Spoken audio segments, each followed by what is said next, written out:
Hi, this is a paid podcast from the people behind Celtic Underground, the world's longest running football fans podcast. You may well have picked this up on the celtitunderground.substack.com, and if you have, brilliant, thanks very much for subscribing.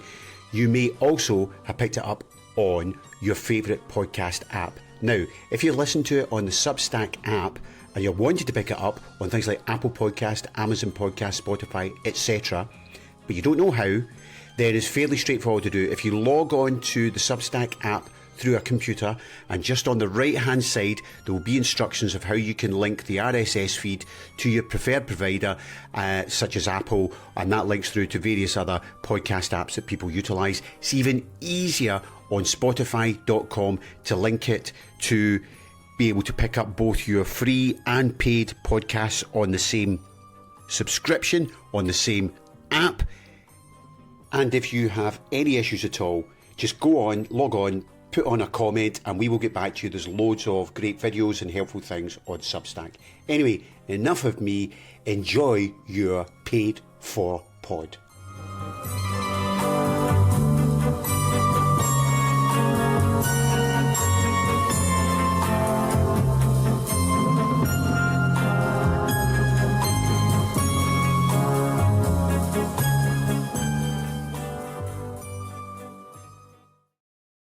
I'm joined by Eddie Pearson. Last week's podcast we were laughing about how shite Rangers are. This week's podcast we are going to be crying about how shite Celtic were. So firstly, Eddie, I take it you watched the full game as it happened. I did watch the full game as it happened, and yes, the tone is slightly different from the last one. Although what I will say is, I think to lurch from that previous extreme to the extreme that you suggested probably reflects an awful lot of Twitter. Yeah. But isn't it really where we need to go? So let's just lay our cards on the table nice and early. Aye, it was terrible. Aye, it was rubbish. But it's not a disaster that some folks seem to want to make it out to be. And folk want to rip up everything, want to sack this manager, get rid of this one, this one's terrible. Suddenly everybody's absolutely garbage. And they're no. Yeah. The truth is somewhere further slightly to the left of that, you know? But hopefully we'll reach that point at some point during this next hour. I actually now, and I won't, so when in 2020, and so this is me already putting things in context, in 2024, I had to do what I'm about to say just twice, which is after about 20 minutes, half an hour after the game, I mute my phone to stop me getting angry at the people who are throwing a party because they love wallowing in the negativity of shite. That's the party piece, wallowing in negativity. So I mute it so I can't hear those people, and I don't even go on social media for 24 hours. So I've only had to do that twice last year. So that wouldn't be enough 24 hours because it's still going on just now. Although to be fair, I don't think anyone saw that performance coming. No. I think everybody's thought there's a capable. I mean, I said to you, I'll take a draw right now. I thought we would win, but I'll take a draw. But I don't think anyone saw that level of performance coming, and I think that's what's hurting people the most, you know, because I think in our rational minds, what we always say is, for a result of that to happen, they have to play at the absolute top of their game, and we have to play at the absolute bottom of our game. And there's no getting away for the fact, on Thursday there, we were at the absolute bottom of our game. Yeah, we were.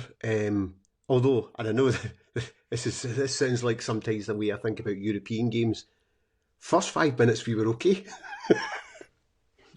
In fact, it's discussing this last night. First 5 minutes, if Kyogo's, so in the first 5 minutes, there was that one where the ball drops and Kyogo's standing on the 6-yard box and he doesn't know where the ball is and it's behind him. Mm-hmm. See if he knows where that ball is, he scores. Mm-hmm. And see if he scores, the roof caves in at Ibrox and we go on and win 5-0. That's my prediction of what would have happened.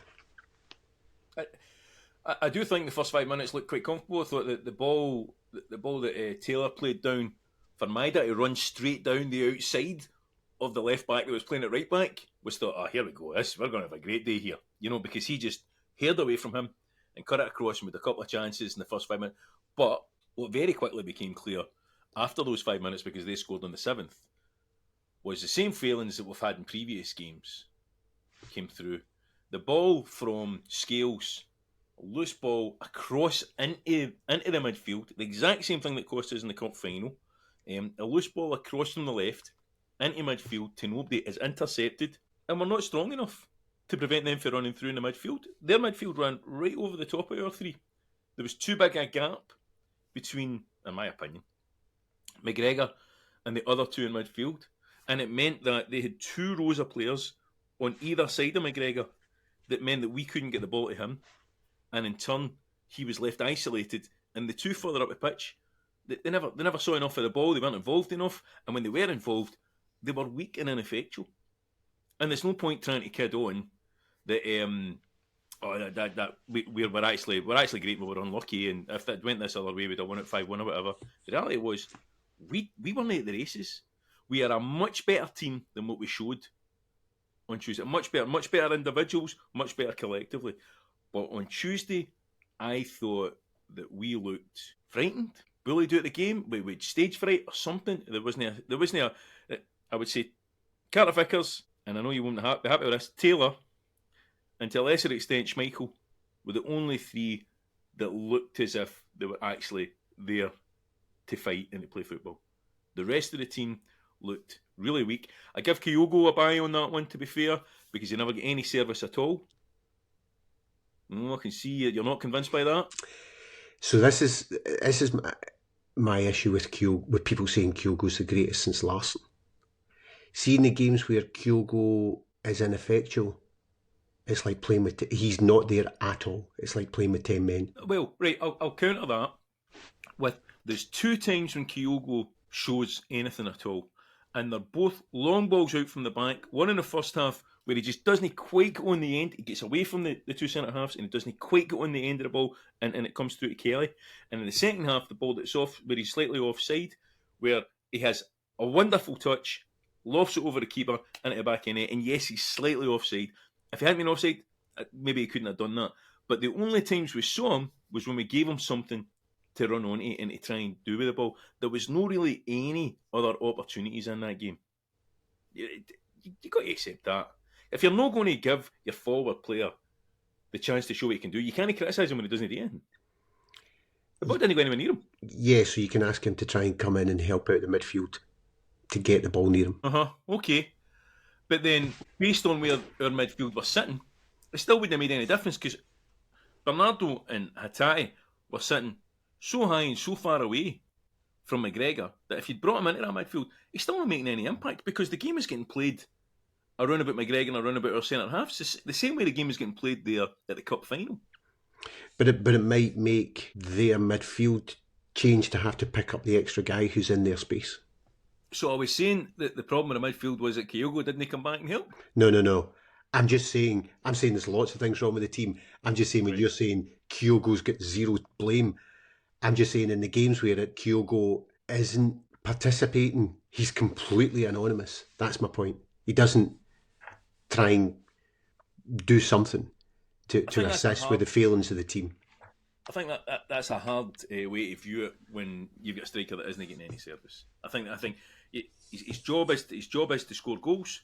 His job is to be in an attacking position, and I maybe am defending him unreasonably, but I think there are much more obvious issues in the team. No, you just mentioned. All I'm doing is when you mentioned Kyogo, I was saying this is my issue with Kyogo. I think in a game like that, in the same way, you know, Strachan used to talk about this a lot. I know Mourinho talks about this in his coaching. That when you see that your teammates having a bad game, or a section of the team's having a bad game, your job's to help them out. Right.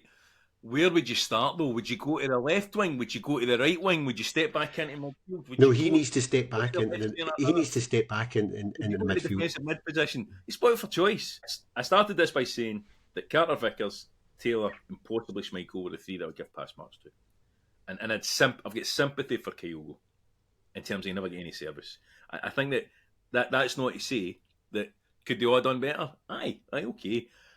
But I think that saying that Kyogo deserves to get it the same as everybody else